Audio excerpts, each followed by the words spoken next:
Après la mort, toute la difficulté, c'est de parler du don d'organes, un acte qui est souvent tu, mais pourtant vital pour des dizaines de milliers de personnes chaque année. Une procédure médicale particulière, unique, qui fait appel au don de soi. La médecine, elle est assez rigoureuse, elle est dans des codes, dans des protocoles. Là, nous faisons appel à la générosité. Nous faisons appel au don d'organes. Informer le public, le grand public, que le don d'organes est un événement absolument indispensable, que sans ce don d'organes, la transplantation ne pourra pas se développer. Et pour une personne greffée, c'est une deuxième vie qui commence.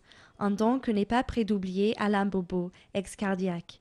Il ne lui restait plus que 2 mois à vivre. L'opération a pu avoir lieu et depuis 9 ans, il vit une vie normale.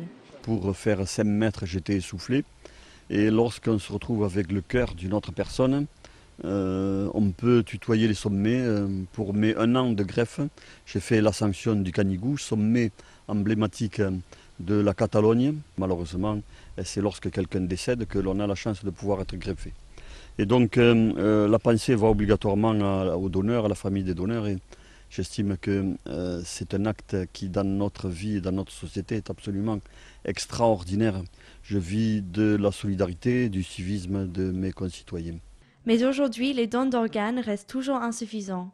En 2009, près de 15 000 personnes ont eu besoin d'une greffe, seulement 4 500 ont été réalisées.